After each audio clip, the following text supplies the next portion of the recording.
carry on our discussion with the ICT CS Owalo, and it's only appropriate that we now talk about public Wi-Fi, free public Wi-Fi. Yes. Right, off the back of that story. Yes. We've seen you launch hotspot locations in Nairobi, Nyeri, Nyanza, just to name a few. Yeah. Who are you targeting with the locations, and what's the expected impact? You see, this is part of the digital infrastructure initiative that we are putting in place. We are basically targeting people who are in markets, we are targeting people who are in schools, and we are targeting people who are engaged in various value chains within the Kenyan economy. The purpose of launching the digital free Wi-Fi hotspot is to enable Kenyans get involved in e-commerce so that we don't have physical movement of individuals to transact. Once you have got the internet in place, then you can have somebody showcasing what he or she has in the market, including the mamambogas and other itinerary traders. The buyer or the target market are able to see what somebody is selling. They are able to engage using the technology, and we even go ahead a step further and ensure that the good is transported to the intended buyer without a physical interaction. So it's basically an initiative that is geared towards e-commerce, and that is actually the horizon that we must target. How many hotspots so far? So far, we have done 17 hotspots. In Nairobi, we have done City Market, we have done Mudhurwa, we have done Nyeri together with the Deputy President, we have done Bondo, we have done Ahero. Tomorrow, in the morning, I'm launching a free Wi-Fi hotspot in Kapsabet. And then at 2 o'clock, I'm launching a free Wi-Fi hotspot in Kericho. And how many more in 2023 do you want to roll out, or between now and 2027, for example? 25,000 hotspots. So we are looking at an average of 5,000 per year. 5,000 free Wi-Fi hotspots per year. To reach that particular target? Yes. Let me read a comment from a viewer who says, please ask Waziri, he launched free Wi-Fi at Marigiti Market and at the Nyeri Market to help traders market their produce. Yeah. Does the Waziri or the ministry follow up to ensure that free Wi-Fi is working? He seems to be concerned that there's a challenge. Yes. It is not just a question of going to launch this. We monitor on a daily basis the activity levels based on the launch of those free Wi-Is. You know, one integral milestone we have realized is that we have moved the youth who have been idle and crowding around the bus stops. They are now moving to close proximity of the markets where the Wi-Fi hotspots. Free Wi-Fi. Yeah, so that they get involved in some gainful economic activity. The direction we are taking is that we want to leverage on technology for purposes of digital job for our youth. There's a wide space of jobs there. In fact, we can create a minimum of 1.5 to 2 million digital jobs over the next 2 years if we leverage on technology. I'll give you an example. About 1 month ago, His Excellency the President launched a digital hub at the Kabete Polytechnic. We talked to 2 of those graduates from the Kabete Polytechnic who hitherto had just left Form 4, had got no source of livelihood, did not qualify to go to university, but decided to get trained in technology. Today, they have been engaged by tech companies, global tech companies, and they earn money in dollars to the tune of 150 to 200,000 per month. This is somebody who left Form 4 last year. So what we are saying is that Kenyans need to understand that we no longer have the white-collar jobs that hitherto were in existence. If anything, even if you got the white-collar jobs, you will not be rewarded to a level commensurate with your contributing component to the job market because of competition in the labor market. So the horizon is digital jobs. So we want to encourage as many of our youth as possible to get trained in technology. All we are asking the tech companies to do is to create for us digital jobs, because within our youth we have got an abundance, in fact an avalanche of skills, competencies and capabilities. Okay. Yeah. Wouldn't it make more economic sense to lobby the telcos that you deal with on a day-to-day basis to simply make data cheaper or remove the taxes on data, so that instead of us relying on hotspots, what we access on our phones is almost free? But that is actually what we have done already. We have already, in fact, in the first week of the Kenya Konza government in office, the president engaged the telcos. We had a meeting with them at the Norfolk Hotel, and they drastically reduced the cost of data by 50%. So we are not just looking at reduction of the cost of data. We are going the extra mile as government to take the initiative of ensuring that where we can, depending on the resources available at our potential, we are able to offer free internet. But one thing you need to understand is that the cost of data is actually a function of the cost of the inputs which go into that process. You start by looking at the cost of infrastructure and so on and so forth. What we are doing is that we are encouraging the telecom companies to avoid unnecessary duplicity of effort by way of ICT infrastructure so that we can put in place a framework that permits shared infrastructure. For example, there is no point for Safaricom to roll out a cable, Telecom rolls out a cable in the same area, Airtel rolls out a cable in the same area. It doesn't make economic sense. They can pull together resources so long as we have got an enabling legal and policy framework in place so that we have got shared infrastructure, ICT infrastructure. If that happens, they are going to enjoy economies of scale and their unit costs are going to go down, and that will translate into a fundamental reduction in the cost of data. Okay. Yeah. I'm sure those who engage in digital jobs are celebrating some of the milestones you've spoken of. Yeah. On one hand, we can see deliberate attempts to make the internet cheaper, the rollout of these public Wi-Fi hotspots. Yeah. But they are concerned about the activities by the taxman, who seems to have really looked at your sector as the sector where the newest taxes will be generated. For example, I know a 16% tax will be levied on e-books and video conferencing, on music and video consumption, on certain online platforms. Yeah. Some would ask, is this a case of one step forward, two steps back? I wouldn't say so. You see, what is happening, we are basically just reacting to the demands of the market, or what is happening in our operational environment, because ICT is the fastest growing sector in the global space. It's not just in Kenya. So if the taxman is looking for revenue, they will target ICT, okay? Just the same way when we are looking for jobs. Harder. No, not necessarily, not necessarily. Because even us, when we are looking for jobs, we are targeting the digital space. So it's not just the taxman which is targeting that. What we need to do is that we need to leverage on technology so that at macro level, we enhance the level of efficiency and effectiveness in our production processes so that we create jobs, we bring more people into the tax revenue so that as opposed to increasing taxes based on that widened tax revenue, we can actually, the government can actually offer the finance its public expenditure, either at the current level of taxation or lower levels of taxes. So we don't necessarily need to review our fiscal policies by targeting the digital space. Okay. Absolutely, I don't believe so. Before we get off this public or free Wi-Fi discussion, who are the service providers behind the free Wi-Fi? You see, the free, we are engaging different service providers. Who are the current, for the 17 hotspots, who's providing that internet? Yeah, we have literally on Google. Google is providing that. We are rolling it out using the Telecom backbone. So Telcom and Backbone are the providers as we speak? Yeah, the Telecom. Telecom is basically the backbone. We are leveraging on the Telecom backbone infrastructure, but we are engaging different service providers. So this is something that could be expanded as we move forward? And yes. It's public and available information? Oh, yes. You see, what we are saying as government is that anything that we are going to do from a corporate governance perspective will be above the board. As and when the members of the public want any information from government, we will provide that information. And this is actually anchored in the Access to Information Act 2016. We have nothing to hide. In fact, we have even told the media that we want the media to continue executing their advocacy role and checking on what is happening in government for purposes of informing the public.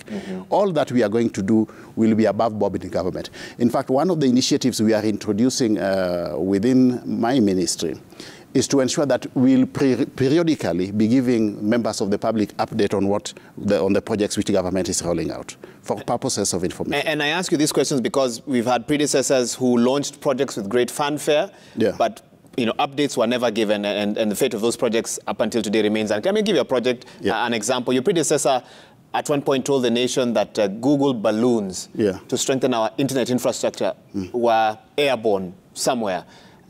We don't know today whether those balloons are still there, what their impact has been, who footed that bill. You see, mistakes which have been made in the past should not inhibit good intentions moving forward. We can use those as lessons. Was it a mistake? No, I'm not saying it was a mistake. Okay. But I'm just talking from a holistic perspective that if any mistakes have been made in the past, we should not be captive to that. We believe in pursuing a futuristic agenda. Let's look at what has been done before, and if, based on lessons learned, let's use that to inform what we are going to do moving into the future.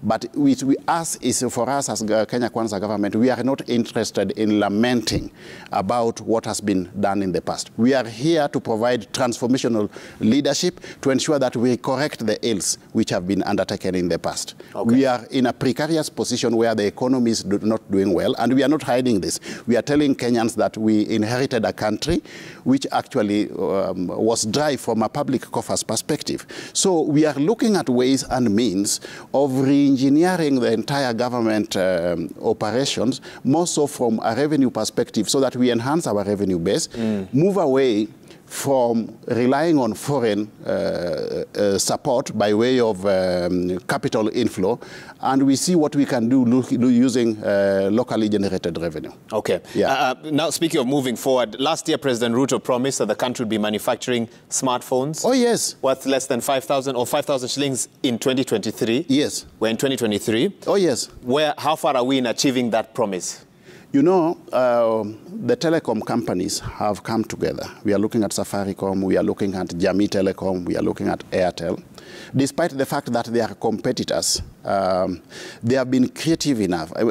Maybe I don't need to use the word creative. They are agile to the extent that they have realized they need to work together to enjoy economies of scale and leverage on some level of creativity and innovation, and address a deficit in the market. That deficit is smart-enabled phones. For example, today we have rolled out the Hustler Fund. Most of those whom we are targeting are those who are at the bottom echelons of the of the Kenyan society. Not all of them will have smart-enabled phones. So that is basically a market, a void that needs to be filled. The telecos realize that in the not too distant future, Kenya must become a manufacturer of phones or chip-enabled technology as opposed to a net importer. So we are going to start manufacturing. The infrastructure is already there, the Konza technology. They are going to roll out this initiative by around July. So the nitty-gritty is Konza Technopolis is involved? The infrastructure is there, yes, providing the infrastructure. It's providing the infrastructure? The infrastructure. The telecom companies will set up their operations there. They are not just going to manufacture telephone equipment, but we are going to start, as a country, we are going to start manufacturing ICT software. And in the not too distant future, believe you me, Kenya will be a net exporter of technology as opposed to an importer. Okay. What are the timelines that we're working? When can that This year we June, is it July? Do you have any specifics? Worst case scenario, August. There will be. But the target is July. Worth $40. So that will be about 4,000 to 5,000 shillings per unit. Okay. In the Kenyan market, locally manufactured. Have you given? And we will not just be able to meet the demands in the local market. We will also have surplus for export. So we will not be talking about importing phones from China or Korea. No. Have you given specifications to the ones you've tasked with this job on which components must be made here and which ones we will import if it's not possible to make them here? We are going to, they have already, you see, you don't go into the market to try your luck. You start by doing a feasibility study. The feasibility study has already been done. And that is what is even informing the cost propositions that are envisaged. And it showed that the market demand, the market demand, yes, the market demand has been ascertained. The envisaged cost of productions have been ascertained. The envisaged profit levels by the telecos is also been ascertained. Now sorry, let me let you finish. Yeah, so it is not a question of trying the luck. It's actually a feasible, bankable proposal that is in place, and the telecos are going to roll out this initiative. Okay. Yeah. Okay. Yeah. That's very interesting. I don't know if you're going to rope in the universities as well. We know some of them have been doing. Well, anything you are doing in the space of technology has to catch up with the level of innovation and creativity in the operational environment. And that means on a continuous basis, you must undertake continuous research. So in all that we are doing, we will work with entities that are involved in research. Within the Konza Technopolis, if I may take you back, one of the fundamental projects we have there is the KAIST University. which is a virtual university and an entity that is very strong in the area of research leveraging on technology. So that is part. And now that you've taken us to Konza, let's just dig in there. Yeah. We know you've conducted at least one familiarization tour, if not more, of the Konza Technopolis. Yeah. Waziri, in the minds of many Kenyans, Konza has never quite left the imaginary state of things because it's been a project that's been on for about 14 years, give or take. Some actually feel that it is a ministerial fiction. Please update us on the Konza story today. In my view, there's nothing like a ministerial fiction. Konza is a very feasible proposition in the digital marketplace. We look at Konza as our own version of the Silicon Savannah. If you go to Konza today, we have already put in place all the necessary ICT infrastructure. As we speak, we have got a fully fledged data center there at the Konza Technopolis. In fact, all MDAs are today struggling to onboard their data at the data center at the Konza Technopolis, as opposed to keeping their data in secure horizons. And we are encouraging even the private sector to onboard or to store their data at the Konza Technopolis. So we have got a functional data center. We have laid out all the fibers there. The land is there in existence. So all we are appealing for is for the private sector to come in and invest in that space, in that digital space. Now, the private sector was very keen to invest 13, 14 years ago, locally and globally as well. Yeah. How difficult is it to convince them now? Because they've heard from your predecessors, Bitangen Demo spoke of Konza City as a beacon of excellence, not just for Kenya, but all of Africa, 2013. 2014 to 2022, CS Musheru, a former, spoke of it as a part of our Vision 2030, a great project. And one wonders, are we close to achieving the 200,000 jobs, for example, that were promised as part of that project? And all we are going to attain the job targets that were envisaged once we put our act together. You see, the challenge we have been facing in this country is that we come up with initiatives. Anytime you come up with an initiative that is new in the marketplace, there will also be resistance from market players who have been benefiting from the status quo. So to push this agenda to a logical conclusion, you need a very, very strong transformational leadership. I'm sorry to say that the biggest problem that we have been facing in that country is a leadership deficit.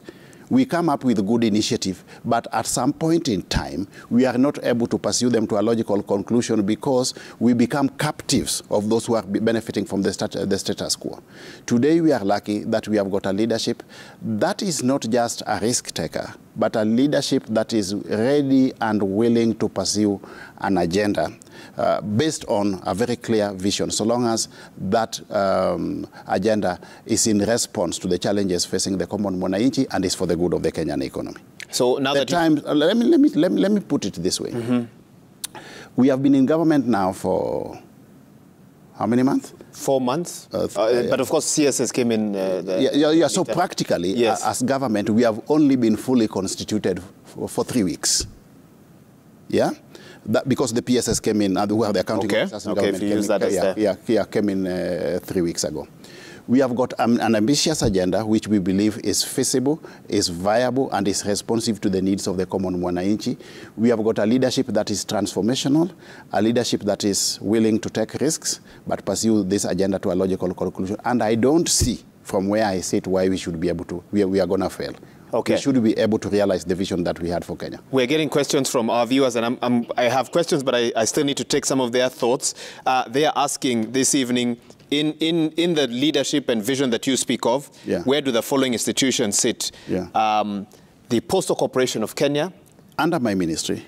Where do they sit in that vision because of the challenges they are currently facing? The Kenya Broadcasting Corporation as well.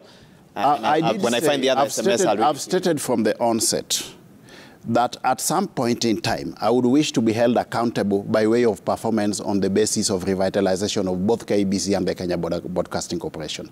It is achievable, it is realistic, it is attainable. We are going to turn around both the Postal Corporation of Kenya and the Kenya Broadcasting Corporation. You see, the challenge we have been having with those entities, one has been bad governance and wrong business model. Yeah? If you look at Kenya Broadcasting Corporation, it has been operating as if it is exercising some monopoly power in the operational environment, yet there's now competition from the private sector. You see, KBC is not just profit-driven. Based on its mandate, it's also got a functional mandate of providing news to the Kenyan what? To the Kenyan public. So there's the public good and there's the private what? There's the private perspective. But somehow it's been stuck to the way it was doing business before. So we really need to come in and re-engineer the operations of KBC by one, ensuring that we upgrade the infrastructure. Two, we must re-engineer the content. Okay? The demands of the market today are quite different. First of all, even the listenership and viewership in the broadcasting space is youthful today. We're leveraging on technology. Correct? Yeah, things have changed. So we cannot continue running KBC the way we were running it before. We must start from the market, determine what the market needs, and then develop content that is responsive to the needs of the market. And those are things we need to do. So specifically in regards to KBC, there's a court order at the moment requiring the board of KBC to reinstate former MD, Naim Bilal. Yeah. As of this evening, I believe that court order has not been complied with. What's your position? Yeah, but the Attorney General's chambers filed for a stay. Yeah, that is the status. The case is in court, so we wait for the court to do its thing to a logical conclusion. One thing we are not going to do as Kenya Kwanza government is to interfere with the operations of other arms of government. If there are court orders, we will obey them.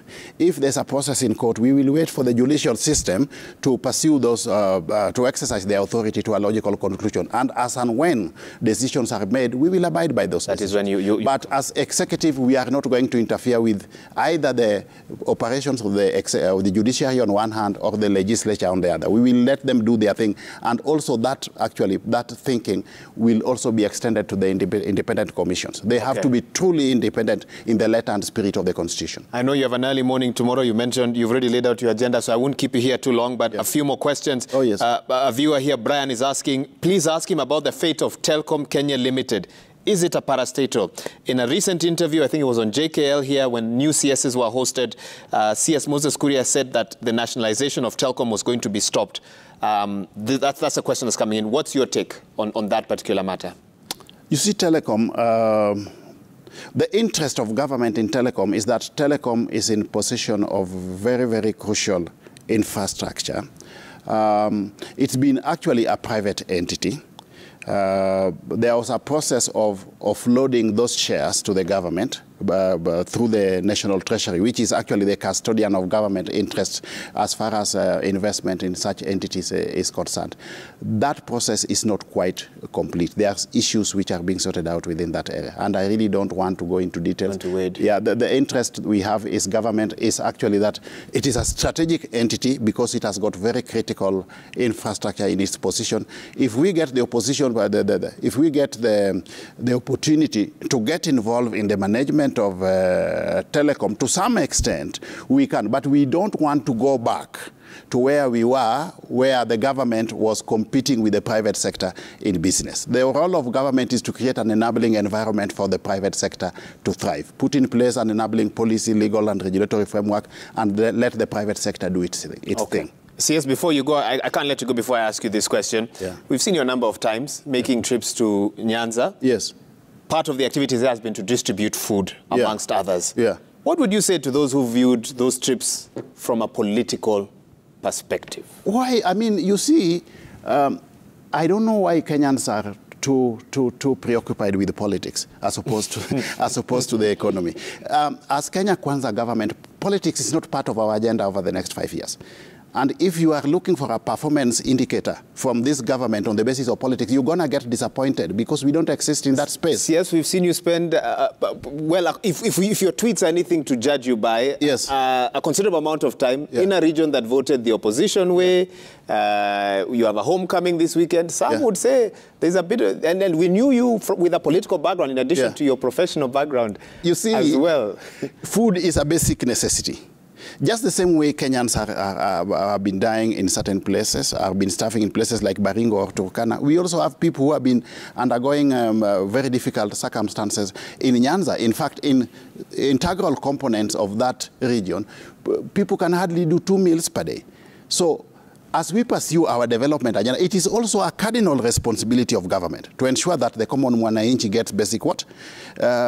Basic needs, and food is one of them, of the basic needs. So we are basically just responding to the demands of the market, that our people are going hungry when the government, this food is a government initiative. It is not an ICT Owalo initiative. And so when you see me distributing food, I'm basically acting under instructions of the executive to help distribute food in that area to those who are actually undergoing starvation. So how do you then balance? There's no politics in it. There's no politics in it. And if you ask me, when you see, most of these trips I've made to that region have been during my spare time.